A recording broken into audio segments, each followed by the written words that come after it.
Méditation du 15 mai. Cause de l'idolâtrie et remède. Vous n'oublierez pas l'alliance que j'ai conclue avec vous et vous ne craindrez pas d'autres dieux. 2 Rois 17, le verset 38. L'ennemi envie l'adoration et la louange que Dieu reçoit et fera tout ce qu'il peut pour les empêcher. Nous avons été créés intentionnellement avec un besoin d'adoration et un vide que seul Dieu peut combler, appelé vide existentiel. Les gens ont essayé de le remplir avec des modes, de la musique, du pouvoir, de l'argent, des connaissances, du plaisir, des drogues, du sexe. La liste est longue.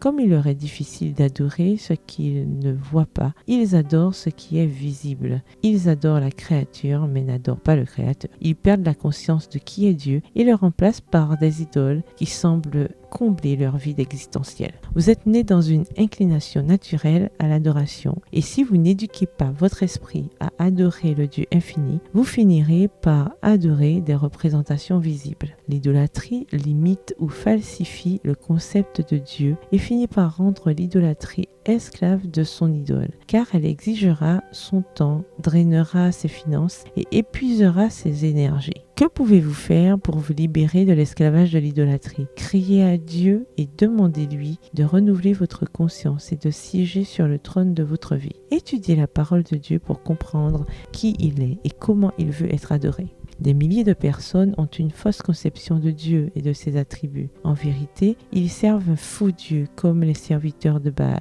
Adorons-nous le vrai Dieu tel qu'il est révélé dans sa parole, en Christ et dans la nature, ou adorons-nous une idole philosophique consacrée à sa place? Dieu est un Dieu de vérité. La justice et la miséricorde sont les attributs de son trône. C'est un Dieu d'amour, de pitié et de tendre compassion. Ainsi, il est représenté dans son Fils, notre Sauveur. C'est un Dieu patient et de longanimité. Si tel est l'être que nous adorons et au caractère duquel nous cherchons à nous assimiler, alors nous adorons le vrai Dieu. Demandez à Dieu de vous révéler sa nature sainte, éternelle et toute puissante et de rendre réelle sa présence dans votre vie. Il attend cette invitation pour vous révéler le plan qu'il a pour vous. Ainsi parle l'Éternel, ton Rédempteur, le Saint d'Israël. Moi, l'Éternel, ton Dieu, je t'instruis pour ton bien. Je te conduis dans la voie que tu dois suivre. Ésaïe 48, le verset 17 de la version Louis II. Bonne journée et que l'Éternel vous bénisse.